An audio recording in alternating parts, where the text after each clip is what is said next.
날마다 쓰는 나의 신앙일기 TV 데일리 큐티 나무향기입니다. 오늘은 11월 15일 수요일입니다. 오늘 함께 묵상할 성경 본문은 갈라디아서 1장 1절에서 5절입니다. 사람들에게서 난 것도 아니요 사람으로 말미암은 것도 아니요 오직 예수 그리스도와 그를 죽은 자 가운데서 살리신 하나님 아버지로 말미암아 사도된 바울은 함께 있는 모든 형제와 더불어 갈라디아 여러 교회들에게 우리 하나님 아버지와 주 예수 그리스도로부터 은혜와 평강이 있기를 원하노라. 그리스도께서 하나님 곧 우리 아버지의 뜻을 따라 이 악한 세대에서 우리를 건지시려고 우리 죄를 대속하기 위하여 자기 몸을 주셨으니 영광이 그에게 세세토록 있을지어다. 아멘. 오늘부터 데일리 큐티 나무향기는 갈라디아서를 묵상하게 됩니다. 갈라디아서는 로마서와 에베소서, 빌립보서와 함께 바울 서신의 중요한 4대 서신으로 알려져 있습니다. 특별히 갈라디아서는 믿음으로 의롭다함을 받는다는 구원의 가장 기본적인 가르침을 매우 논리적으로 기록하고 있어서 행위가 아니라 믿음으로 율법을 지킴으로써가 아니라 오직 그리스도의 십자가로 구원을 얻는 참된 복음의 진리를 가르쳐주고 있습니다. 오늘 본문에서도 시작부터 바울은 사람들에게서 난 것도 아니요 사람으로 말미암은 것도 아니라는 말씀을 하고 있습니다. 바울의 사도직이 사람들에게서 난 것이 아니라 오직 예수 그리스도와 그를 죽은 자 가운데서 살리신 하나님 아버지로 말미암은 것이라고 강조하고 있습니다. 바울은 지금 자신의 사도직에 대한 권위를 하나님께 두고 있음을 강조하고 있지만 동시에 우리의 모든 것은 오직 주 예수 그리스도와 하나님 아버지에게서 나온다는 것을 말해주고 있습니다.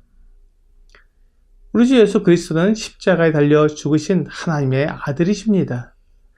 그렇다면 왜 그리스도께서 십자가에 달려 죽으셔야 했느냐는 질문이 일어납니다. 십자가는 로마의 사형집행 형틀이기 때문에 주 예수님께서 죄를 지었기 때문에 십자가에 달려 죽으셨냐는 질문이 나옵니다. 그러나 그렇지 않다는 대답이 나오게 됩니다. 주 예수님께서 죄를 지었기 때문에 십자가에 달리신 것이 아니라는 것입니다. 주 예수님은 거룩한 하나님의 아들이십니다. 그분에게는 죄가 조금도 없습니다. 요한일서 3장 5절은 그가 우리 죄를 없애려고 나타내신 것을 너희가 아나니 그에게는 죄가 없느니라고 말씀하고 있습니다. 주 예수님에게는 죄가 없다고 성경은 분명히 말씀하고 있습니다. 또한 고린도후서 5장 21절은 하나님이 죄를 알지도 못하신 이를 우리를 대신하여 죄로 삼으신 것은 우리로 하여금 그 안에서 하나님의 의가 되게 하려 하심이라고 말씀하고 있습니다.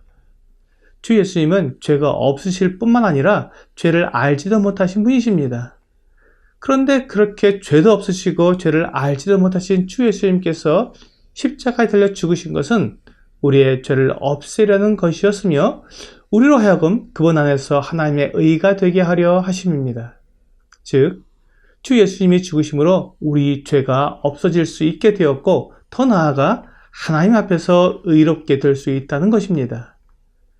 만일 죄가 조금이라도 있다면 우리는 결코 하나님 앞에 의롭다함을 얻을 수 없을 것입니다. 욥기 25장 4절부터 6절은 그런즉 하나님 앞에서 사람이 어찌 의롭다 하며 여자에게서 난 자가 어찌 깨끗하다 하랴. 보랴 그의 눈에는 달이라도 빛을 발하지 못하고 별도 빛나지 못하거든 하물며 구더기 같은 사람 벌레 같은 인생이랴 라고 말씀하고 있습니다. 달이나 별과 같은 밤하늘을 비치는 하나님의 피조물들도 하나님의 눈에는 깨끗하지 못한데 죄를 물마심같이 하고 죄와 더불어 사는 마치 구더기 같고 벌레 같은 사람이 어찌 하나님 앞에서 의로울 수 있느냐고 말하는 것입니다.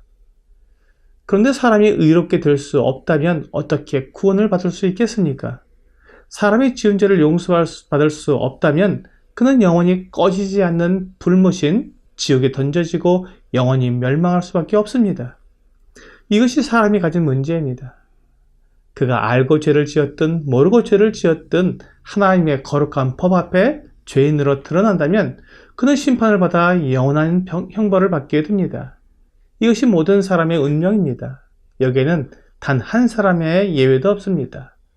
로마서 3장 23절은 모든 사람이 죄를 범하였음에 하나님의 영광에 이르지 못하더니라고 분명히 선언하고 있습니다.